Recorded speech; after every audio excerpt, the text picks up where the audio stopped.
Sa ulo ng ating mga nagbabagang balita.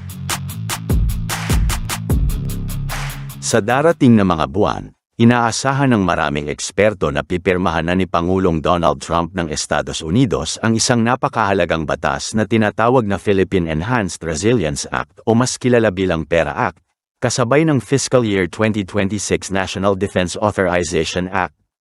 Sa ilalim ng mga batas na ito, maglalaan ang Estados Unidos ng $1.5 billion bilang agarang tulong pinansyal para sa susunod na taon at karagdagan pang $1 billion naman bilang pangmatagalang pondo para sa Armed Forces of the Philippines, AFP, at Philippine Coast Guard, o PCG. Isang napakalaking hakbang ito sa kasaysayan ng modernisasyon ng ating sandatahang lakas, at ang tanong ngayon ay, saan nga ba ito mapupunta?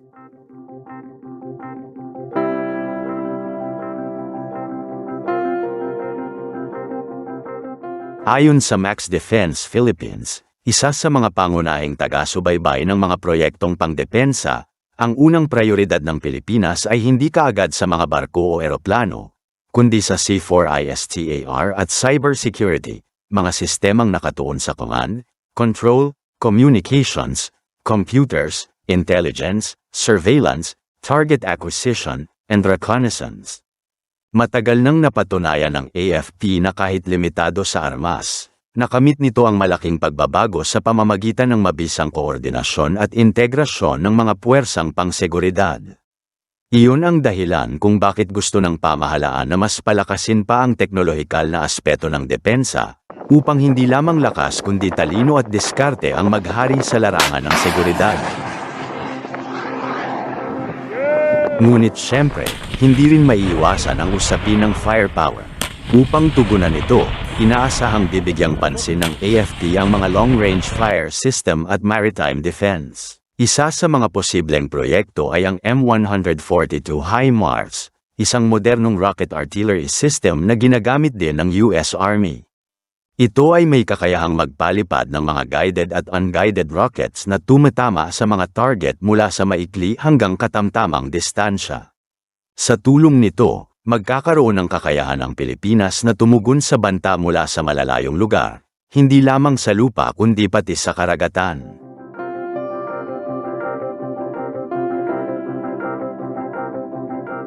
Bukod sa HIMARS, pinag-aaralan din ang Navy, Marine Corps Expeditionary Ship Interdiction System o NMESIS. Nasubukan na ito ng US Marine Corps, at ayon sa mga ulat, na-train na rin ang ilang tauhan ng AFP sa paggamit at pagmamantine ng sistemang ito. Ang kagandahan ng NMESIS ay mobile at magaan, madaling dalhin, gamit ang C-130 Hercules, at madaling itago kumpara sa mas mabigat na BrahMos Coastal Defense System. Bagamat mas maiksi ang range ng Naval Strike Missile na ginagamit ng NMESIS kumpara sa BrahMos, sapat na ito upang maprotektahan ang mga kritikal na bahagi ng hilagang at katimugang karagatan ng Pilipinas, kung saan madalas umiikot ang mga potensyal na banta. Kasabay nito, inaasahan ding pag-aaralan ng AFP ang Marine Air Defense Integrated System, o MADES. Isa itong short-range air defense system na kayang mag-neutralize ng mga helicopter at unmanned aerial vehicles, o UAV, o mga drone. Sumabak na rin ito sa Pilipinas kasama ang puwersa ng Amerika, gamit ang Kongsberg Defense Protector RS-6, 30mm chain gun, Stinger Vishorad missiles, at mga electronic warfare system, kaya nitong maging mabisang panangga sa ere laban sa maliliit ngunit mapanganib na banta.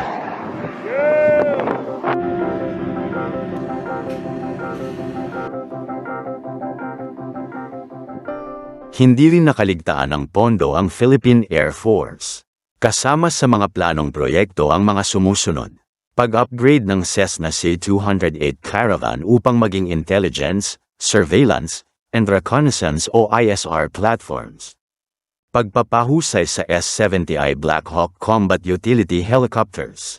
Pag-aayos at modernisasyon ng C-130H T Hercules Transport Aircraft. At pagbili ng 3 multi-engine trainer aircraft at 7 training helicopters para sa pagsasanay ng mga bagong piloto.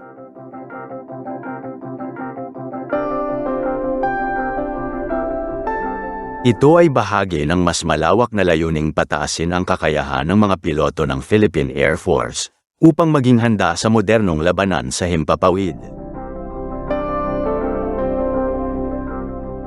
Hindi rin nakalimutan sa alokasyon ang Philippine Coast Guard. Inaasahan na magbibigay ang Estados Unidos ng karagdagang small response boats, pati na rin ng mga maliliit na UAV para sa pagmamanman sa dagat. Kasama rin dito ang pagpapalakas sa Coast Watch System, kung saan papalitan ang mga sirang radar, komunikasyon, at surveillance equipment, isang mahalagang bahagi ng pagbabantay sa ating Exclusive Economic Zone, o EEZ, at mga maritime corridor sa hilaga at timog ng bansa.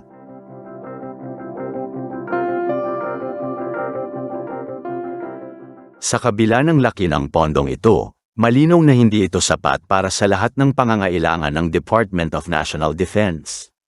Ayon sa mga taga-Suri, hindi pa prioridad ang pagbili ng mga multi-role fighters gaya ng F-16 Block 70-72 Viper. Dahil kung gagamitin ang buong pondo sa iisang proyekto, may iwan ang ibang mahahalagang sangay ng modernisasyon.